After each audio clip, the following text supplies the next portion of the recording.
अस्सलाम वालेकुम dear students, it's Muzaffar online academy और चैप्टर नंबर 4 का lecture 3 class 9th topic torque आज हम डिस्कस करने वाले हैं। डियर स्टूडेंट्स, टॉर्क को मोमेंट ऑफ फोर्स भी कहा जाता है। This torque is also known as moment of. ठीक है, दरअसल टॉर्क है क्या? ये एक इफेक्ट ऑफ फोर्स है जिसको हम कहते हैं टर्निंग इफेक्ट ऑफ फोर्स। मतलब हम किसी भी चीज़ पर इस तरह से फोर्स लगाएं कि वो टर्न हो, इस चीज़ को टॉर्क कहा जाता है। ठीक है, अगर हम इसके फॉर्मूले की बात करते हैं या इसको हम ये भी कहते हैं और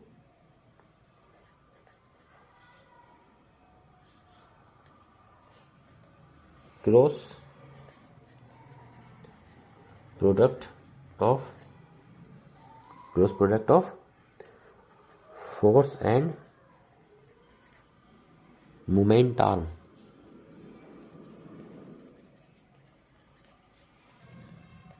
is also known as torque. आइए इसकी एग्जाम्पल हम समझने की कोशिश करते हैं। जैसे फर्ज करें आपके पास एक स्क्रू है, ठीक है, और ये स्क्रू गेज मतलब स्क्रू पाना है, इस तरह से होता है ना स्क्रू पाना है। माफ़ कीजिएगा, हम फिज़िक्स वालों की ये जो ड्राइंग होती है थोड़ी सी अजीब ही होती है। ये स्क्रू पाना है, ठीक है। अब इस स्क्रू पाने से हमने इस स्क्रू को खोलना है, लाजमी सी बात है। हम इसको इस तरह से मूव करवाएंगे तो ये खुलेगा। अच्छा देखें डियर स्टूडेंट्स, ये जो ऑब्जेक्ट जिस पॉइंट से मूव कर रहा है इस पॉइंट को कहा जाता है एक्सिस ऑफ रोटेशन या फिर pivot point. Axis of rotation या फिर पाइवोट पॉइंट कहा जाता है। मतलब क्योंकि यहीं से मूव कर रहा है ना, इस तरह से हमने पाना रखना है ट्र, इस तरह से ट्र, मतलब ये वो स्क्रू आपका यूं मुड़ेगा स्क्रू ना, मतलब इस पॉइंट से इस पॉइंट के जरिए मुड़ेगा, जिसको एक्सिस ऑफ रोटेशन कहा जाता है। आप फोर्स ऐसे लगा रहे हैं एफ, ठीक है। हम अभी मैं आपको समझा रहा हूँ कि मोमेंट आर्म क्या होता है। What is mean by moment arm? आप जहां से फोर्स लगा रहे हैं वहां से लेकर उस एक्स ऑफ रोटेशन तक का जो डिस्टेंस है वो मोमेंट आर्म कहलाता है। समझ में आ गया? सो आइए इसकी डेफिनेशन लिख देते हैं। मोमेंट आर्म आपके पास क्या है? Distance between the point of action of force and axis of rotation. Point of action of force and axis of rotation.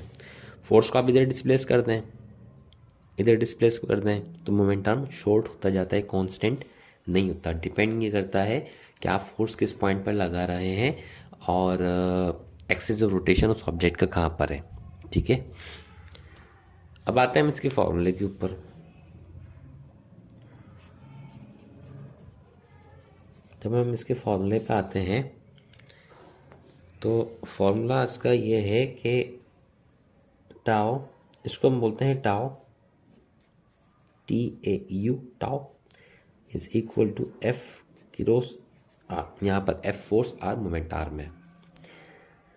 Cross product खत्म करते हैं, मतलब ये इस चीज़ को कहा जाता है फिजिक्स की लैंग्वेज में क्रॉस प्रोडक्ट। तो ये क्या है? फोर्स और मोमेंट आर्म का क्रॉस प्रोडक्ट है टॉर्क। तो हमें मिलता है sine theta, F R sine theta. ठीक है, इसका मतलब ये है, देखें डियर स्टूडेंट्स, इसमें ना एक चीज़ आपको लाजमी समझनी होगी। आप इस फॉर्मूले को ऐसे भी लिख सकते हैं या ऐसे भी लिख सकते हैं कि आर एफ साइन थीटा। अब है ना इसमें एक बड़ी ही ज़बरदस्त चीज़ है इस फार्मूले के अंदर, पॉइंट है। वो पॉइंट क्या है? इसमें भी है, इसमें भी है, तमाम फार्मूला सेम ही है। देखें, अब ये स्क्रू है आपके पास, मैं आपको एक पिक्चर बना के दिखाऊं।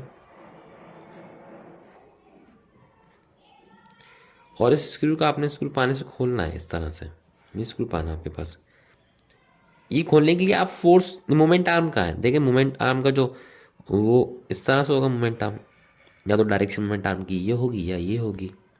आप इसके ऊपर फोर्स ऐसे लगाएंगे तो ही ये इस तरह से मूव कर पाएगा ना। आपसे सवाल ये है कि अगर आप इस स्क्रू पाने पे कुछ इस डायरेक्शन में फोर्स लगाएं तो क्या ये इस तरह से रोटेट करेगा? क्या ये ऐसे रोटेट करेगा यूँ करके? नहीं करेगा ना। इसका मतलब ये है कि यहाँ पर ये है कि भाई आर एफ के परपेंडिकुलर होना चाहिए। जैसे ये कंडीशन होनी चाहिए। ये कंडीशन क्या है? एफ ऐसे है, आर ऐसे है, यहाँ पर भी 90, यहाँ पर भी 90। कहने का मकसद ये है कि आर और एफ की जो डायरेक्शन है हमेशा कैसी होनी चाहिए? वो परपेंडिकुलर होनी चाहिए। अगर पैरेलल होगी तो टॉर्क क्रिएट नहीं होगा। क्या नहीं होगा? टॉर्क क्रिएट होगा ही नहीं। हाँ, अगर परपेंडिकुलर होगी तो टॉर्क क्रिएट होगा। ये एक प्रैक्टिकल एग्जांपल मैंने आपको दी। इसको हम इस फॉर्मूले से भी लिख सकते हैं, जैसे मैंने आपको कहा कि भाई जो एंगल है वो 90 डिग्री का होना चाहिए। आइए इसको हम इसमें मैथमेटिकली प्रूव करते हैं। एफ आर साइन थीटा, मैं ये कहता हूँ कि अगर थीटा दोनों के दरमियान में 0 डिग्री का हो, मतलब एक दरवाज़ा है इस तरह से, ठीक है, ये एक डोर है, ये उसके कब्जे हैं जो दीवार में लगे होते हैं जिससे वो खुल आगे पीछे होता है। अब आप ये इस पे क्या करें कि आप या तो ऐसे फोर्स लगाएंगे एफ, या फिर अंदर से फोर्स लगाएंगे बाहर की तरफ एक डोर के ऊपर। मोमेंट आर्म क्या है? अगर आप यहाँ पर फोर्स लगा रहे हैं तो यहाँ से लेके यहाँ तक का डिस्टेंस मोमेंट आर्म हो गया आर, ठीक है। अच्छा, ये दोनों कंडीशन इस मोमेंट आर्म के परपेंडिकुलर है तो आपका दरवाज़ा अंदर और बाहर खुल सकता है। क्या हो अगर आप इस डायरेक्शन में फोर्स लगाएं, ऐसे फोर्स लगाएं एफ, तो क्या आपका दरवाजा अंदर ही बाहर खुलेगा? नहीं। क्यों? क्योंकि अभी आपका एफ और आर सेम डायरेक्शन में है। जी हाँ है। अगर है तो एंगल कितना होगा? 0 होगा। अच्छा जी, अब यहाँ पे पुट करके देखो कि एफ आर साइन 0, साइन 0 बराबर होता है 0 के, तो आपका टॉर्क क्या हो जाएगा? 0 हो जाएगा। इसका मतलब ये है कि अगर एंगल 0 डिग्री का है तो आपके ऑब्जेक्ट में टॉर्क क्रिएट नहीं होना। आइए सेकंड पर चलते हैं। अगर यहाँ पर एंगल, ये कंडीशन हो 90 डिग्री वाली, एंगल आपका क्या हो? Theta is equal to 90 degree हो, इसको हम कहते हैं केस 1, इसको हम कहते हैं case 2। F R sine 90, sine 90 किसके इक्वल होता है? 1 के। तो हमारे पास आंसर क्या आएगा? 1 into F R is equal to F R. इसका मतलब ये है कि आपका टॉर्क मैक्सिमम होगा। क्या होगा? मैक्सिमम होगा। कब होगा? जब एफ और आर के दरमियान में 90 डिग्री का एंगल बन रहा होगा। क्लियर है? अच्छा जी, अब हम चलते हैं इसके फॉर्मूले, मीन्स कि इसकी यूनिट की तरफ, फिर उसकी डायमेंशन की तरफ। इजी है।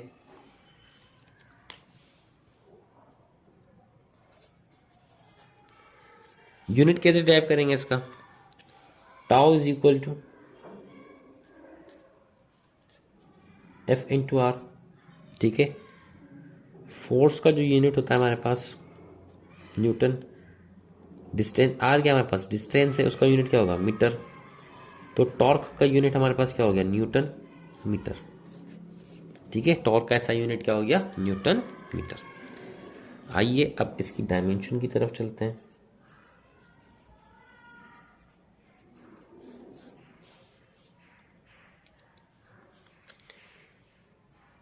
अच्छा जी, डायमेंशन कैसे निकाली जाएगी इसकी? Tau is equal to F into R. F का जो यूनिट होता है हमारे पास वो न्यूटन होता है। न्यूटन किसके इक्वल होता है? Kilogram metre per second square के। आर डिस्टेंस का यूनिट होता है मीटर, ठीक है। इन दोनों को पुट कर दो, kilogram metre per second square multiply by metre. Metre से मीटर मल्टीप्लाई क्या होगा? आंसर क्या आएगा? Kilogram metre square over second square. अब इनको सैम्बल्स में कन्वर्ट कर दो। किलोग्राम किसका यूनिट होता है? मैस का एम। मीटर किसका यूनिट होता है? लेंथ का एल स्क्वायर। अच्छा ये इन्वर्स हो जाएगा तो ये हो जाएगा एल टी पावर 2। तो जो आपके पास टॉर्क की डायमेंशन है वो M L square T power -2 है। ये सारे आपके एमसीक्यूज में आ सकते हैं। ठीक है, अब हम चलते हैं कि टॉर्क का फोर्स के साथ और मोमेंट आर्म के साथ क्या रिलेशन है। Relation,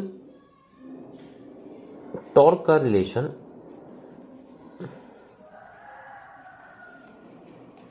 with moment arm. ठीक है, आइए इसकी एग्जाम्पल हम ले लेते हैं। अगेन हमारे पास स्क्रू पाना है।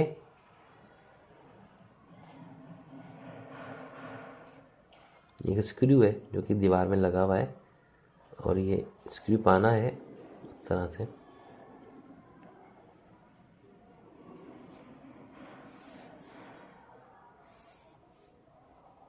ठीक है, अब आपसे सवाल पूछा जाए कि आप इस स्क्रू पाने के किस पॉइंट पर फोर्स लगाएंगे कि इसको खोलने में आसानी हो। फर्ज करें कि आप इसको ना यहाँ फोर्स लगा रहे हैं इस तरह से। मोमेंट आर्म क्या होगा सर? यहाँ से लेके यहाँ तक का डिस्टेंस मोमेंट आर्म आराम से खोल सकते हैं। क्या ऐसा हो सकता है कि आप इस स्क्रू पाने को यहाँ से पकड़ो और बासानी ये स्क्रू खुल जाए? नहीं, ऐसा नहीं हो सकता। इसका मतलब ये है कि भाई आप जितना कम मोमेंट आर्म करोगे, मतलब जितना करीब एक्सिस ऑफ रोटेशन के जाओगे, उतना टॉर्क कम होगा। समझ में आ रही है?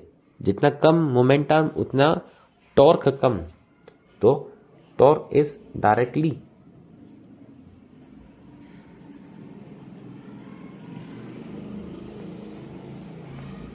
Proportional to moment arm. समझ में आ गया कि भाई जितना आप करीब जाओगे एक्सिस रोटेशन के उतने आपको ज्यादा फोर्स लगानी पड़ेगी। समझ में आ रहा है? ओके आ रहा है। जितना आप जाओगे करीब उतनी ज्यादा फोर्स लगानी पड़ेगी जितनी। ठीक है, मतलब ये कि आप जितना करीब जाओगे उतनी ज्यादा फोर्स लगानी पड़ेगी या जितना करीब जाओगे उतना कम टॉर्क क्रिएट हो रहा होगा। आइए अब टॉर्क का रिलेशन फोर्स के साथ देख लेते हैं। टॉर्क का रिलेशन विथ फोर्स क्या है?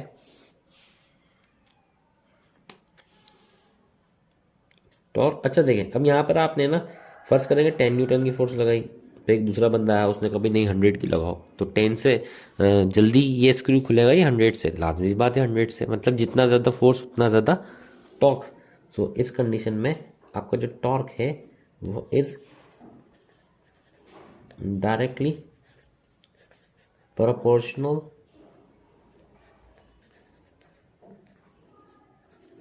To force. क्लियर है?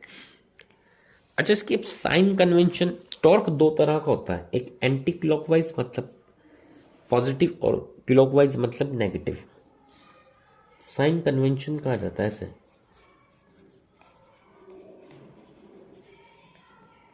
कैसे? इसी पिक्चर से समझते हैं। अब आपने ना इस डायरेक्शन में फोर्स लगाई न्यू, तो ये इस तरह से मूव करेगा। मतलब ये कि अगर कोई भी ऑब्जेक्ट अगर इस तरह से मूव कर रहा है तो ये क्या हो गया? Clockwise anti clockwise. लाजमी सी बात है एंटी क्लॉकवाइज हो गया, लेकिन टॉर्क तो क्रिएट हो रहा है ना। हाँ जी हो रहा है। एक बात याद रखना, फिजिक्स में कहा जाता है कि जब भी किसी भी ऑब्जेक्ट में एंटी क्लॉकवाइज टॉर्क क्रिएट हो रहा हो तो हम ये कहते हैं कि वो टॉर्क हमेशा नेगेटिव होगा, सॉरी पॉजिटिव होगा, सॉरी एंटी क्लॉकवाइज पॉजिटिव है। और अगर मैं इस फोर्स को बजाय ऐसे फोर्स लगाऊं उसके ऊपर एफ, तो लाजमी सी बात है अब ये ऐसे खुलेगा, मतलब ये ऐसे मूव करेगा। घड़ी कैसे चलती है सर? ऐसे चलती है, ऐसे चलती है ना घड़ी, तो उसको हम कहते हैं क्लॉकवाइज, उसको हम कहते हैं क्लॉकवाइज। और जो टॉर्क अगर क्लॉकवाइज है किसी भी ऑब्जेक्ट में, अगर टॉर्क क्लॉकवाइज है तो वो नेगेटिव सपोज किया जाता है, अगर वो एंटी क्लॉकवाइज है तो वो पॉजिटिव सपोज किया जाता है। अच्छा, होना ही ये चाहिए था कि एंटी क्लॉकवाइज को नेगेटिव सपोज करते और क्लॉकवाइज को पॉजिटिव, लेकिन यहाँ पर ऐसा क्यों नहीं किया, इसका जवाब आप लोगों ने मुझे सेंड करना है। So thank you so much, we will meet इंशाल्लाह इन नेक्स्ट वीडियो। अल्लाह हाफिज़।